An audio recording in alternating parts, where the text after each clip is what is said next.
semana quiero abordar el coloquio sobre José Enrique Rodó que realizamos en la Facultad de Derecho de la Universidad de la República, en el Instituto de Historia de las Ideas, auspiciado por el área sociojurídica.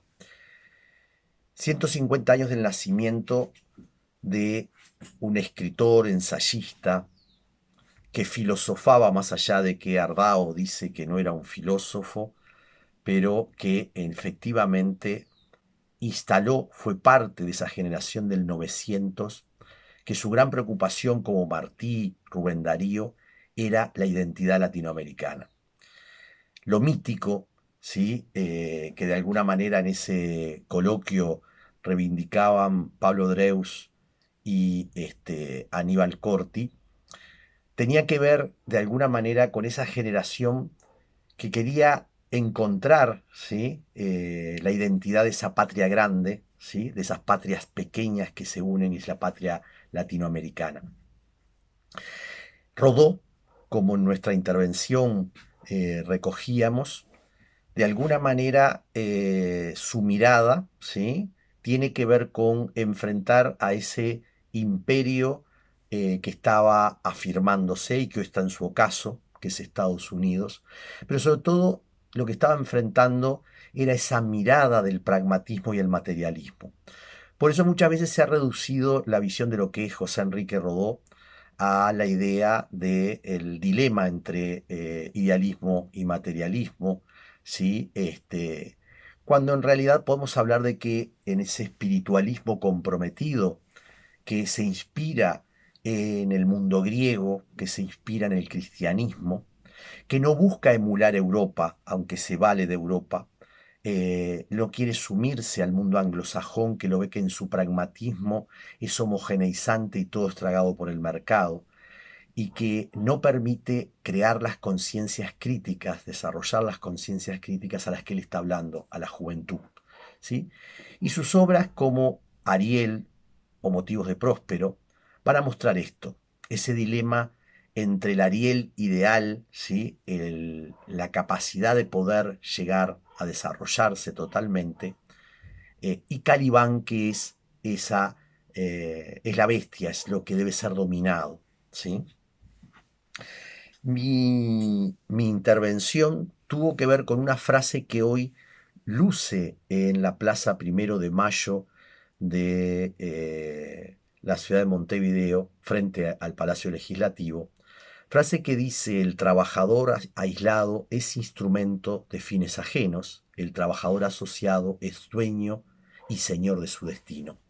A mí me impresionó esta frase porque no la conocí en una movilización sindical, en la cual me cambió la idea de un Rodó que, al decir de Grompone supuestamente, era parte del freno, ¿no? Retomando esa idea de Real de Azúa, el impulso y su freno.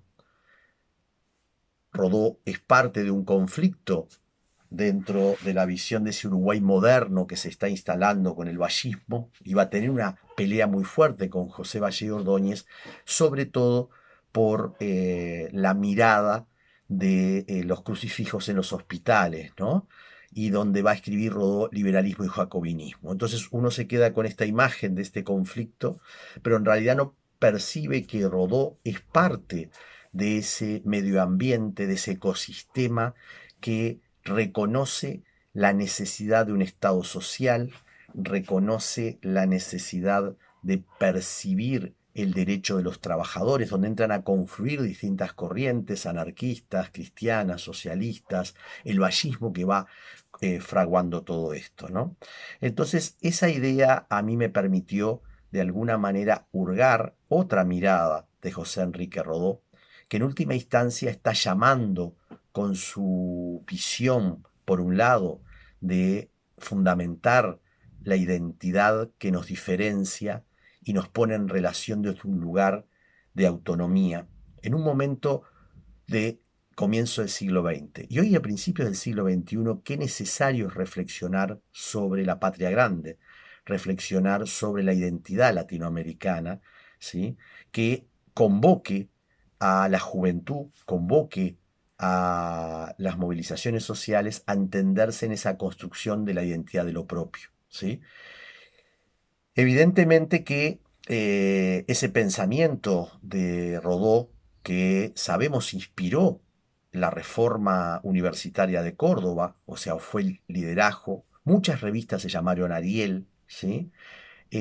Hace pocos años, el ex rector de la Universidad de la República, Roberto Marcarián, viajando a China, se encuentra que la Universidad de Beijing tiene una experta que quiere traducir al mandarín el Ariel de Rodó. Es decir, esto que inspira a la juventud al ideal mayor, ¿sí?